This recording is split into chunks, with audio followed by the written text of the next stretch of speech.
உதயநிதி ஸ்டாலின் அவர்களுடைய தரம் தாழ்ந்த தன்னுடைய பதவிக்கான அந்த தகுதியை கூட இழந்த ஒரு பேச்சாக தான் நேற்றைய காவிரி போராட்டத்தில் பார்த்தோம். அந்த பேச்சின் மீதான வழக்கு நடவடிக்கை என்பது ஏற்புடைய ஒரு விஷயம்தான். ஆனால் நேற்று வழக்கு பதிவு செய்து உடனடியாக இன்னைக்கு காலையிலே அவரை கைது செய்ய வேண்டிய தேவையில்லை. இன்னும் ஒரு பக்கம் நாளை சட்டமன்றம் கூடக்கூடிய சூழல். இந்த நேரத்தில் இப்படி ஒரு பதட்டத்தை உருவாக்க வேண்டிய தேவையே இல்லை. ஏன்னா இது உடனே அவர் ஒரு ஹீரோ ஆக்கக்கூடிய ஒரு வேலை. இந்த விஷயம்லாம் பார்க்கும்போது விஜய் அவர்களும் ஒரு அச்சம் தராரா? இந்த மாதிரி பண்ணால் நான் இந்த விஷயங்கள் பண்ணுவேன், கைது அப்படிங்கிறது ஆக்ஷன் ஸ்ட்ரிக்டாக இருக்கும் அப்படின்னு தான் சொல்ல வராரா? ஆனால் இது ஜனநாயகத்துக்கு எதிரான ஒரு செயல்பாடாக தான் இருக்கும். ஏன்னா நீங்கள் எல்லாவற்றுக்கும் கைது எதிரிகளை வளர்த்து விட தாங்க. இப்போ நீங்கள் திமுகவை அப்படியே விட்டுருந்தாலே இந்த பிரச்சனை பெருசாக இருக்காது. இன்னைக்கு உதயநிதி ஸ்டாலினுக்கு ஏற்கனவே எதிர்ப்பு உருவாச்சு. அவர் நேற்று பேசுன உடனே பார்த்தீங்கன்னா சோசியல் மீடியா முழுக்க உதயநிதியுடைய பேச்சுகள் மிகப்பெரிய எதிர்ப்புக்கு உண்டான ஒரு இதாயிருச்சு. இன்னைக்கு நீங்கள் உடனடியாக கைது நடவடிக்கை எடுத்தது மூலமாக அந்த எதிர்ப்பை நீங்களே திசை திருப்பி தாவேகா திட்டமிட்டு திமுகவை வளர்த்து விடக்கூடிய ஒரு வழியாக தான் பார்க்குறேன். இது தேவையற்ற ஒரு வேலை. நீங்கள் அப்படியே விட்டுருந்தாலே உதயநிதி எல்லாரும் காரி துப்பியிருப்பாங்க. நேஷனல் மீடியா வரைக்கும் நேற்று அசிங்கப்பட்டார். இன்றைக்கி பார்த்தீங்கன்னா உடனடியாக அவர் ஒரு பெரிய ஹீரோ மாதிரி மாற்றப்பட்டிருக்காரு. அதனால் இந்த மாதிரி விஷயங்களை கொஞ்சம் கவனமாக கையாள வேண்டிய தேவை தமிழ்நாடு அரசுக்கு இருக்குது.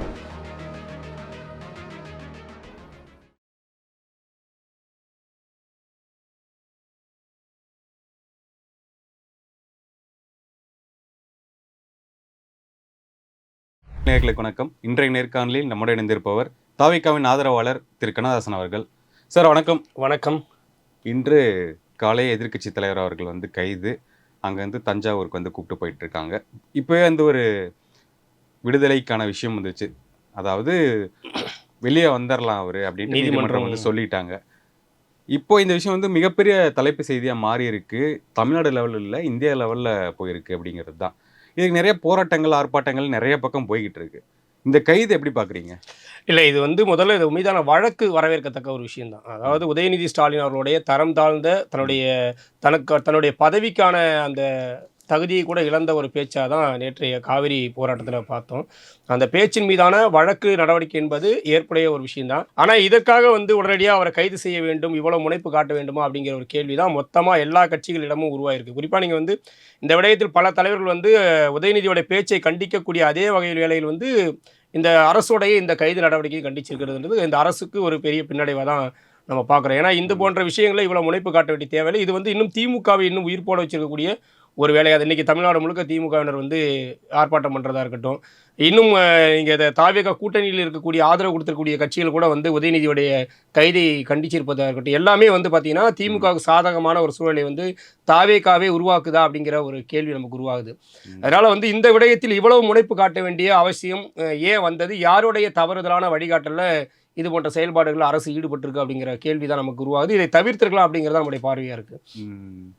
ஏன்னா நீங்கள் ஆபாசமாக பேசினாரு அல்லது அருவருக்கத்தக்க வகையில் பேசுறாருன்றதுக்காக வழக்கு போடலாம். அது நீதிமன்ற விசாரணை நடக்கும், பல ஆண்டுகள் இழுத்தடிப்பாங்க. இன்றைக்கி பல அமைச்சர்கள் மீது, பல தலைவர்கள் மீது இது மாதிரியான அவதூறு வழக்குகள் நிறைய நீதிமன்றங்கள் கிடப்பில் இருக்குது. அந்த வழக்குகள் அவங்க எதிர்கொண்டு அதில் பின்னாடி அதை தண்டனை பெறுவதும் அல்லது விடுதலை செய்யப்படுவதுன்றது நடைமுறையாக இருக்குது. இது ஒரு சாதாரண நடைமுறை. ஆனால் நேற்று வழக்கு பதிவு செய்து உடனடியாக இன்றைக்கி காலையிலே அவரை கைது செய்ய வேண்டிய தேவையில்லை. இன்னும் ஒரு பக்கம் நாளை சட்டமன்றம் கூடக்கூடிய சூழல். இந்த நேரத்தில் இப்படி ஒரு பதட்டத்தை உருவாக்க வேண்டிய தேவையே இல்லை. ஏன்னா இது உடனே அவர் ஒரு ஹீரோ ஆக்கக்கூடிய ஒரு வேலை.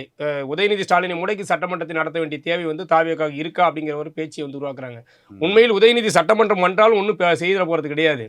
அவருக்கு எழுதி கொடுத்த அந்த பேப்பரை வாசிச்சுட்டு அவர் ஓடிட போறாரு. அதுதான் நடைமுறை. இன்னைக்கு உண்மையிலே அவர் தஞ்சாவூரில் பேசுனது கூட அவருடைய சொந்த புத்தியில் பேசுனது கிடையாது. யாரோ அவருக்கு பின்னாடி இருக்கக்கூடிய ரைட் அப் செல்லப்பாக்கள் யாரோ எழுதி கொடுத்ததை வச்சு பேசிட்டு போயிட்டாரு. அதை தாண்டி அவருடைய சொந்த புத்தி அவருக்குள்ளே அரசியல் புரிதலோ எதுவுமே இல்லாத ஒரு நபர் தான் உதயநிதி ஸ்டாலின். அவரை இன்னைக்கு ஒரு மிகப்பெரிய ஹீரோவா, காவிரிக்காக போராடி சிறை சென்ற ஒரு போராளி மாதிரி பிம்பப்படுத்துவதற்கு தாவேகா ஏன் இவ்வளோ பெரிய வாய்ப்பு உருவாக்கி கொடுத்துருக்குன்ற கேள்வி தான் நமக்கு இருக்கு. ஓகே, அவர் சொன்னதும் அதுதான், காவிரி பிரச்சனை திசை திருப்பதற்காக என்னோட கைதுங்கிறாரு.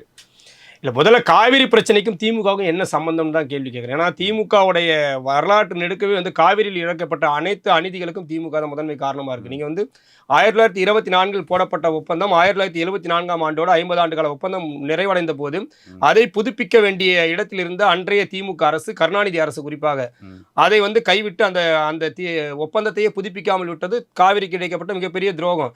அது மட்டும் கிடையாது. இன்னைக்கு எப்படி மேகதாட்டில் அணை கட்டக்கூடாது நம்ம போராடுறோமோ, அது போல அன்றைக்கு வந்து காவிரியின் குறுக்கே வந்து ஹேமாவதியில் வந்து அணை கட்டும் போது அன்றைக்கு முதல்வராக இருந்த திரு மு கருணாநிதி அவர்கள் 1971 சட்டமன்றத்தில் வந்து ஹேமாவதியில் அணை கட்டுவதில் எங்களுக்கு எந்த விதமான சிக்கலும் கிடையாது, நாங்கள் வந்து அதை ஆட்சேபனை சொல்ல மாட்டோம்னு சொன்னார். அப்போ காவிரியின் குறுக்கே பல்வேறு இடையூறுகள் அல்லது காவிரி உரிமை பறிபோவதற்கு பல வகையில் காரணமாக இருந்தது திமுக. நீங்கள் 1974 வந்து 71 வந்து காவிரி உரிமை சார்ந்த உச்சநீதிமன்ற வழக்கை திரும்ப பெற்றது திமுக மத்திய அரசுடைய அழுத்தத்தின் காரணத்தின் அடிப்படையில். அதனால திமுக காவிரி குறித்து பேச என்ன தகுதி இருக்குன்ற கேள்வி இருக்கு. நீங்க அம்மையார் ஜெயலலிதாவது பார்த்தீங்கன்னா காவிரி உரிமைக்காக மெரினா கடற்கரையில் ஒரு மிகப்பெரிய உண்ணாவிரத போராட்டத்தை நடத்தினாங்க. அது வந்து இந்தியா முழுக்க மிகப்பெரிய பேசு பொருளாச்சு. நீங்கள் எப்படி கருணாநிதி வந்து ஈழத்துக்காக 1/2 மணி நேரம் போராட்டம் நடத்துகிற மாதிரி கிடையாது. அவங்க உண்மையாக 2 நாட்கள் 3 நாட்கள் வந்து சாகுமறை உண்ணாவிரதம் என்ற போராட்டத்தை அறிவித்து மத்திய அரசை வந்து மிகப்பெரிய அளவில் வந்து ஒரு பயத்துக்கு உண்டாக்கி அதை வந்து திரும்ப பெற வச்சாங்க.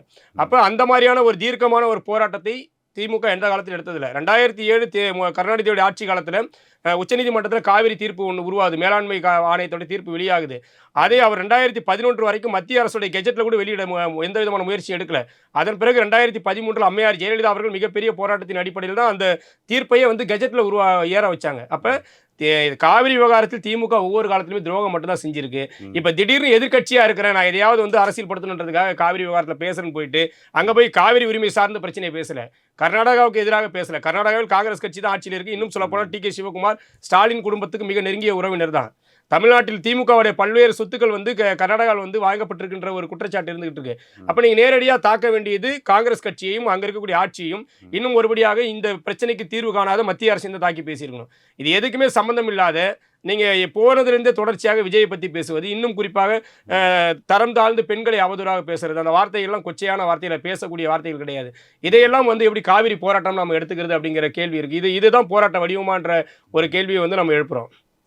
ஓகே, இந்த விஷயம்லாம் பார்க்கும்போது விஜய் அவர்களும் ஒரு அச்சம் தராரா? இந்த மாதிரி பண்ணால் நான் இந்த விஷயங்கள் பண்ணுவேன், கைது அப்படிங்கிறது ஆக்ஷன் ஸ்ட்ரிக்டாக இருக்கும் அப்படின்னு தான் சொல்ல வராரா? விஜய் வந்து எந்த எதிர்ப்பையும் வந்து பொருட்படுத்த தயாராக இல்லை அப்படிங்கிறத பார்க்குறோம். விஜய் வந்து ரொம்ப, அதாவது எப்படி நீங்கள் 91 96 காலகட்டத்தில் ஜெயலலிதா அவருடைய ஆட்சி காலத்தை தான் அதுக்கு நம்ம உதாரணமாக எடுத்துக்க முடியும். அவங்க வந்து அந்த முதல்வராக இருந்த காலகட்டத்தில் வந்து யாரை பற்றியுமே கவலைப்பட்டதே கிடையாது, எந்த எதிர்ப்பையுமே பொருட்படுத்ததே கிடையாது. அவர்கள் நினைத்த செயலை வந்து செஞ்சு முடிச்சாங்க. அதுபோல தான் இப்போ இன்னைக்கு வந்து மார்க்கண்டேயனுடைய கைதாக தொடங்கி இன்னைக்கு வந்து எதிர்க்கட்சி தலைவரோட கைது வரைக்கும் எல்லாவற்றிலும் விஜய் அவர்களோ இந்த தாவேக அரசும் எந்த எதிர்ப்பையும் நாங்கள் பெருசாக பொருட்படுத்த விரும்பலை. எங்கள் ஆட்சி நாங்கள் நினைக்கிறதா செய்வோம், எங்களுக்கு எதிராக பேசக்கூடாது அப்படிங்கிறத ஒரு அச்சத்தை உருவாக்கக்கூடிய செயல்பாடுகளை ஈடுபடுறாங்களா அப்படிங்கிற ஒரு பார்வையை தான் நம்ம பார்க்க வேண்டியிருக்கு. ஆனால் இது வந்து ஜனநாயகத்துக்கு எதிரான ஒரு செயல்பாடாக தான் இருக்கும். ஏன்னா நீங்கள் வந்து எல்லாவற்றுக்கும் கைது வந்து எதிரிகளை வளர்த்து விட தாங்க. இப்போ நீங்கள் வந்து திமுகவை அப்படியே விட்டுருந்தாலே இந்த பிரச்சனை பெருசாக இருக்காது. இன்னைக்கு உதயநிதி ஸ்டாலினுக்கு ஏற்கனவே எதிர்ப்பு உருவாச்சு. அவர் நேற்று பேசுன உடனே பார்த்தீங்கன்னா சோசியல் மீடியா முழுக்க உதயநிதியோட பேச்சுகள் மிகப்பெரிய எதிர்ப்புக்கு உண்டான ஒரு இதாயிருச்சு. இன்னைக்கு நீங்கள் உடனடியாக கைது நடவடிக்கை எடுத்தது மூலமாக அந்த எதிர்ப்பை நீங்களே வந்து திசை திருப்பிருக்கீங்க. இல்லை, இப்போ இவங்க போராடிட்டு இருக்க எல்லாமே தாவேக்கா நீ காலிலேருந்து போராடிட்டு இருந்தாங்க இவருடைய பேச்சுக்கு எதிர்ப்பா. அந்த தமிழகம் ஃபுல்லாக பண்ணியிருந்தா அதுவே நல்லா, அந்த போராட்டமே எதிரொலிக்காமல் போயிருச்சு. இன்னைக்கு திமுகவுடைய போராட்டமும் இன்னைக்கு இருக்கக்கூடிய எல்லா கட்சிகளும் குறைந்தபட்சம் நீங்கள் வந்து எனக்கு தெரிஞ்ச விடுதலை சிறுத்தைகள் மட்டும் தான் என்ன அறிக்கை கொடுக்க நினைக்கிறேன். இது எல்லா கட்சிகளுமே வந்து இன்னைக்கு இந்த கைதுக்கு எதிரான அறிக்கை கொடுத்துருக்காங்க. அப்போ இது வந்து தாவேகா வந்து திட்டமிட்டு திமுக வந்து வளர்த்து விடக்கூடிய ஒரு வழியாக தான் பார்க்குறேன். இது வந்து தேவையற்ற ஒரு வேலை. நீங்கள் அப்படியே விட்டுருந்தாலே உதயநிதி எல்லாரும் காரி துப்பியிருப்பாங்க. நேஷனல் மீடியா வரைக்கும் நேற்று அசிங்கப்பட்டார். இன்னைக்கு பார்த்தீங்கன்னா உடனடியாக அவர் ஒரு பெரிய ஹீரோ மாதிரி மாற்றப்பட்டிருக்காரு. அதனால இந்த மாதிரி விஷயங்களை கொஞ்சம் கவனமாக கையாள வேண்டிய தேவை வந்து தமிழ்நாடு அரசுக்கு இருக்கு. இதை வந்து முதல்வர் விஜய் அவர்களும் இந்த ஆட்சியில் இருக்கக்கூடிய முக்கிய தலைவர்கள் இதை உணர்ந்து செயல்படணும் அப்படிங்கிறதான் நம்முடைய கோரிக்கையாக இருக்குது. ஏன்னா தமிழக வெற்றி கழகம் பல நல்ல விஷயங்கள் செஞ்சிருக்கு. அப்படி பல நல்ல செயல்பாடுகளுக்குள்ளேயே இது போன்ற சில சின்ன சின்ன பிரச்சனைகளை வந்து தாவேகா தன்னுடைய நற்பெயரை வந்து கெடுத்துக்க கூடாது அப்படிங்கிற ஒரு நல்ல அடிப்படை நமக்கு இருக்கு. அந்த அடிப்படையில் வந்து தாவேகாக நம்ம ஒரு கோரிக்கையை இதை வைக்கிறோம். ஒரு சர்வாதிகாரம் மாதிரி இது ஒரு போக்கு இருக்குல்ல? இல்லை, அதுதான் தவறான வழி நடத்தலாம் அப்படிங்கிற ஒரு கேள்வி இருக்குது. இப்போ வெறுமனே இது முதல்வர் மட்டுமே தலையீட்டில் இது நடக்காது. ஒரு முதல்வர் வந்து போயிட்டு நீங்கள் நேரடியாக போய் உதயநிதியை கைது செய்யுங்க அப்படிங்கிறது கிடையாது. இதுக்கு பின்னாடி பல அதிகாரிகள் இருக்கலாம், இன்னும் சில அரசியல் அழுத்தங்கள் இருக்கலாம். எனவே இது மாதிரியான விடயங்களை அவங்க கொஞ்சம் கவனம் செலுத்தலாம் அப்படிங்கிறத ஒரு கேள்வி இருக்குது. ஏன்னா நீங்கள் சின்ன சின்ன விடயங்களை தான் அந்த ஆட்சியோடைய மிகப்பெரிய நற்பெயர்கள் எல்லாம் களங்கம் ஏற்படக்கூடிய சூழல் இருக்குன்றதை தாவேக உணர வேண்டிய தேவை இருக்குது. இதை வந்து இன்னும் கோரிக்கையாக தான் நம்ம வைக்க முடியுமே. ஏன்னா இன்னைக்கு ஒரு குறுகிய காலத்தில் நிறைய நல்ல விஷயங்கள் செஞ்சிருக்கக்கூடிய ஒரு அரசு ஒரே ஒரு விஷயத்துக்காக ஒட்டுமொத்தமா நம்ம புறக்கணிக்க முடியாது. ஏன்னா இதுக்கு முன்னாடி இந்த திமுக அதிமுக விட தாவேகாவுடைய ஆட்சி ஓரளவுக்கு வந்து இன்னைக்கு சட்டம் ஒழுங்கு பிரச்சனை உட்பட பல விஷயங்கள் வந்து இன்னைக்கு பெரிய அளவுல இல்ல. நீங்க திமுக ஆட்சி நடந்து கம்ப்ளீட் ஆகல. இது ஒரு 2 வருஷம் 3 வருஷம் கழிச்சு நீங்க அதான் சொல்ற ஒரு 6 மாத காலம் கூட இன்னும் கம்ப்ளீட் ஆகல. நீங்க திமுக ஆட்சியில பாத்தீங்கன்னா நல்லா இருக்கு. இல்ல, நீங்க திமுக ஆட்சியில கடந்த 5 ஆண்டுகளை பாத்தீங்கன்னா கூலிப்படை கொலைகள் வந்து அதிகமாக இருந்தது. இப்போ இந்த ஒரு 60 நாட்கள் எந்த விதமான கூலிப்படை கொலைகளும் வந்து பதிவு செய்யப்பட்டதா இல்லை. எங்கேயோ ஒரு சில இடங்களில் அதோட நீட்சி, கடந்த ஆட்சியோட நீட்சிகளாக ஒரு சில இடங்களில் சாதி ஆணவ படுகொலை நடப்பதும் ஒரு சில குற்ற சம்பவங்கள் நடந்துட்டு இருக்கு. அதுக்கு எதிராக கடுமையான நடவடிக்கைகள் எடுக்கப்பட்டிருக்கிறத தவிர திட்டமிட்டு நீங்கள் வந்து கூலிப்படையினர் வந்து அட்டுழியங்கள் வந்து நீங்கள் இந்த ஆட்சியில் வந்து பெருசாக அந்த 60 நாட்கள் எங்கேயும் பார்த்த மாதிரி தெரியல இந்த 3 மாதங்களில். அதனால வந்து இதுவரைக்கான இந்த காலகட்டங்களை வந்து நம்ம எடைபோடும் போது ஓகே, ஓரளவுக்கு வந்து மக்கள் கொஞ்சம் அமைதியாக இருக்கிற மாதிரியான ஒரு சூழலுக்கான ஆட்சியை நம்ம பார்க்குறோம். அதனால இது நீடிக்க வேண்டும். இன்னும் இதில் இருக்கக்கூடிய சில குறைபாடுகள் வந்து இந்த மின்சார பிரச்சனைகள் உட்பட சில குறைபாடுகள் சரி செய்யப்பட வேண்டும் அப்படிங்கிற கோரிக்கை நமக்கு இருக்கு.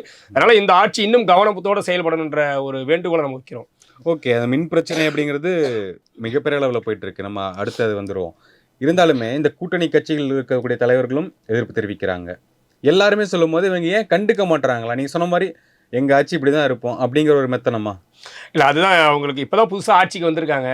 இதோடைய ஆட்சியோடைய இந்த நிர்வாக நடைமுறைகளை உள்வாங்கிக் கொள்ள இன்னும் கொஞ்சம் காலம் ஆகும். இன்னும் இதில் இருக்கக்கூடிய பல அமைச்சர்களுக்கு வந்து போதிய அனுபவம் இல்லாத அமைச்சர்களாக தான் இருக்காங்க. அது நடைமுறையில் நம்ம பார்க்குறோம்.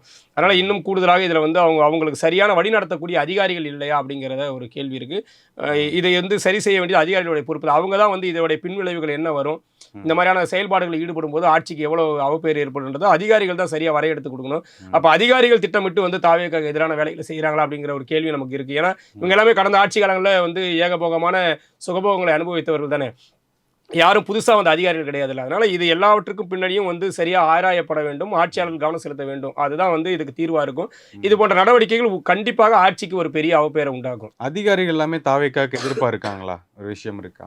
இல்லை, எல்லா அதிகாரிகளும் திமுக அதிமுக காலகட்டங்களில் கடந்த காலகட்டங்களில் பயனடைந்தவர்கள். அதனால எடுத்த உடனே முழுமையாக தாவேக்காக ஆதரவாக மாறிடுவாங்க அல்லது இந்த ஆட்சிக்கு நற்பெயர் வேண்டும் நினைக்கிறாங்க அப்படின்லாம் சொல்ல முடியாது. எல்லா ஆட்சி காலங்களிலும் இந்த மாதிரி சில அதிகாரிகளுடைய குளறுபடி. நீங்கள் இன்னும் சொல்லப்போனால் திமுகவுடைய ஆட்சி காணாமல் போனதுக்கு மிக முக்கியமான காரணமே கடந்த 5 ஆண்டுகளில் இந்த அரசு நிர்வாகத்தோடைய குளறுபடிகள் தான். அப்போ அதில் இருந்த அதிகாரிகளுடைய குளறுபடிகளும் எடுத்துக்கலாம். ஏற்கனவே வந்து தமிழக வாழ்வுரிமை கட்சி தலைவர் வேல்முருகன் கூட ஒரு அறிக்கை கொடுத்திருந்தாரு, இந்த ஆட்சியை வந்து நடத்துவது அதிகாரிகள் தான் நடத்துறாங்க, ஸ்டாலின் நடத்துற அப்படின்னு. ஸோ அது மாதிரி இந்த அதிகாரிகளுடைய ஆட்சியாகத்தான் வந்து கடந்த 5 ஆண்டுகள் இருந்தது. அதே சூழல் இப்போ நீடிக்குதா அப்படிங்கிற ஒரு கேள்வி நம்ம எழுப்ப வேண்டிய தேவை இருக்கு. ஏன்னா உடனடியாக மாறிடுச்சு அப்படின்றதுக்கு எந்த விதமான இதுவும் இல்லை. நிறைய குளறுபடிகளுக்கு பின்னாடி அதிகாரிகளுடைய செயல்பாடுகள் இருக்கிறதா நம்ம பார்க்குறோம். ஓகே, இந்த தமிழகம் முழுவதும் போராட்டம் அப்படிங்கிறத நம்ம பார்க்குறோம். உருவ பொம்மைகள் எரிப்பு, இன்னொரு பக்கம் பார்த்தா காவல்துறைக்கும் பொதுமக்களுக்கும் சண்டை, காவல்துறைக்கும் திமுகவினருக்கும் சண்டை, திமுகவினர் பொதுமக்கள் கூட சண்டை. இந்த கலவரங்கள்லாம் வெடிக்கும் போது என்ன ஆகும்? இது ஒரு அமைதியை கெடுக்கும் செயல் தான் ஆகுது. அவருமே அந்த கேஸ் போட்டு இங்கே அதுவே நடந்துகிட்டு இருக்குல்ல பப்ளிக்ல. அதுதான் என்னன்னா, நீங்கள் திமுக வந்து அது எப்பவுமே ரவுடிச கட்சி தான். அதுக்கு வந்து புதுசாக கலவரம் பண்ணலாம் சொல்லித்தர தேவையில்லை. அதுக்கான ஒரு வாய்ப்பை தாவேக்கா உருவாக்கி கொடுக்க வேண்டாம் அப்படிங்கிற ஒரு கோரிக்கை நம்ம வைக்கிறோம். இந்த மாதிரியான விஷயங்களை சின்ன விஷயங்களில் நீங்கள் எனக்கு என்ன ஒரு வருத்தம்னா, நாளைக்கு ஒரு வேளை வரலாற்றில் வந்து உதயநிதி வந்து காவிரிக்காக சிறை சென்றார்னு சொல்லும்போது அதை படிக்க நமக்கு ஏன்னா ஒரு பொம்பளை பிள்ளை பெண்களை பற்றி இழிவாக பேசிட்டு சிறைக்கு போன ஒருத்தர் வந்து காவிரி மீட்ட இன்னும் கரிகாலன் கூட சொல்லி பட்டம் கொடுத்துட்டாங்கன்னு வச்சுக்கலாம். ஏன்னா ஏற்கனவே வந்து திமுகவுடைய வரலாறே வந்து திருட்டு வரலாறாக தான் இருக்குது. அவங்க வந்து இல்லாதது இருப்பதாக புனையக்கூடிய ஒரு நபர்கள். அப்போ நாளைக்கு உதயநிதி ஸ்டாலினை வந்து காவிரியை மீட்ட கரிகாலன் சொல்கிற அளவுக்கு நம்ம ஒரு படிக்க இடம் வந்துச்சுன்னா அதை விட கொடுமை ஒன்றுமே கிடையாது. அதனால் இது போன்ற விஷயங்களை உறுதியாக வந்து தாவேக்கா வந்து தவிர்க்கிறது நல்லது.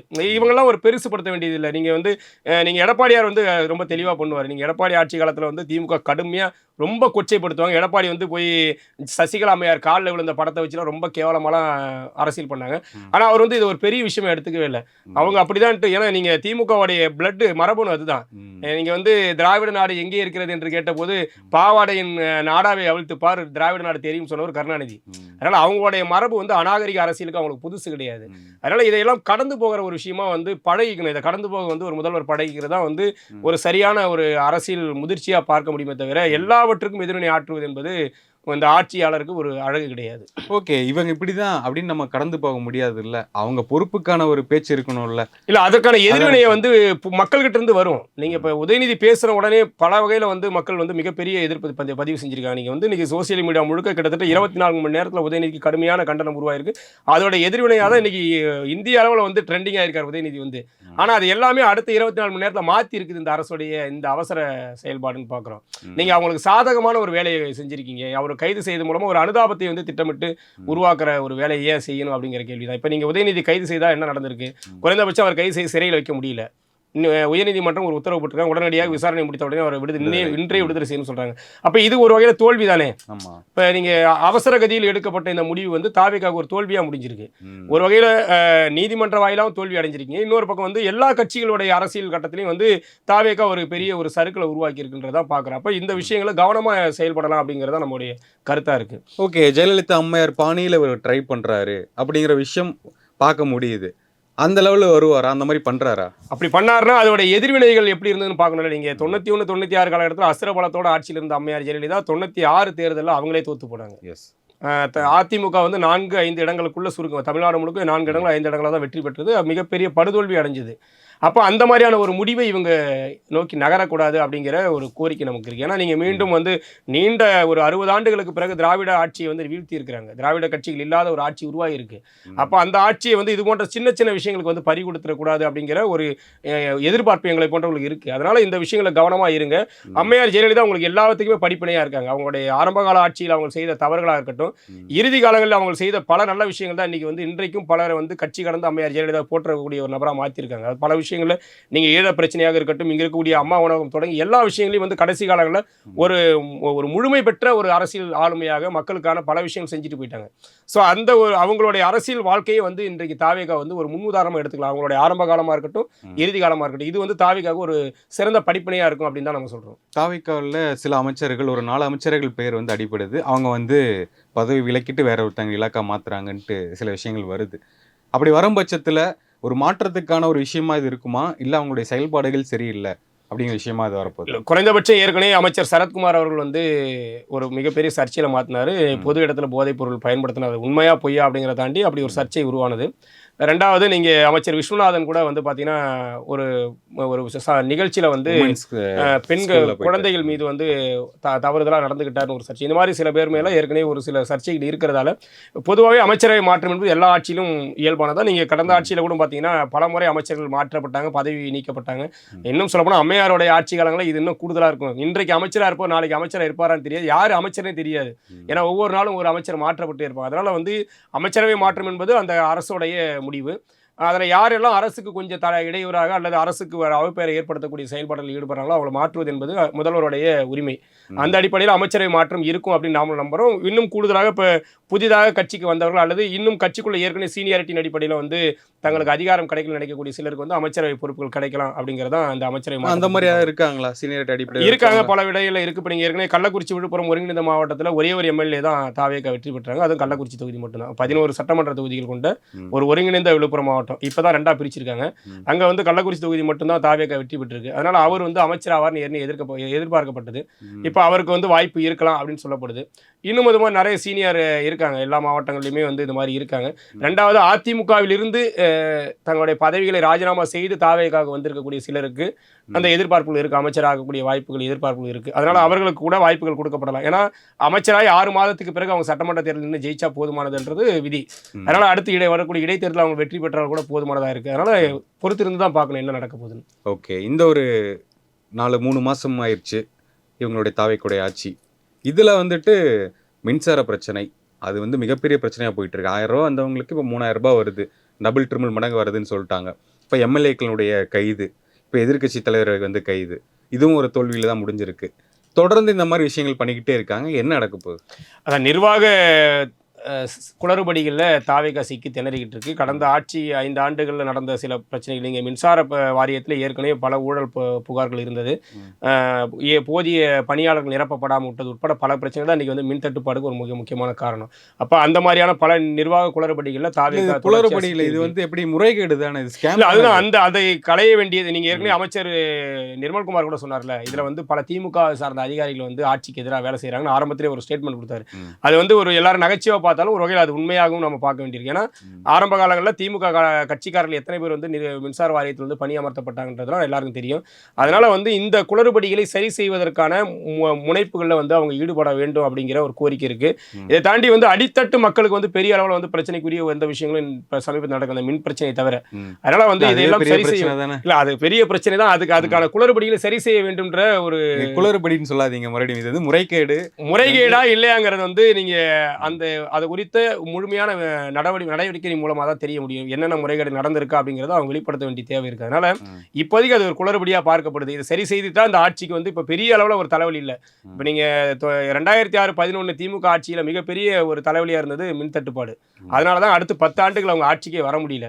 அப்போ அது போன்ற ஒரு சிக்கல் இப்போ தாவேக்காவுக்கு இருக்க மிகப்பெரிய சிக்கலாக இருக்குது. அதனால் இந்த மின் தட்டுப்பாடு விவகாரத்தில் என்ன பிரச்சனை உண்மையிலே இருக்குன்றதை கண்டறிய வேண்டிய தேவை தாவேக்காவுக்கு இருக்குது. போதிய மின்சாரங்கள் ஏன் உற்பத்தி இல்லையா அல்லது உற்பத்தி செய்யப்படக்கூடிய மின்சாரங்கள் எங்கே அனுப்பப்படுது, இதையெல்லாம் கண்டறிந்து தாவேக்கா அரசு வந்து களைய வேண்டும் என்கிற ஒரு கோரிக்கையை மக்கள் எதிர்பார்க்குறாங்க. அதை செய்வாங்க நம்புகிறோம்.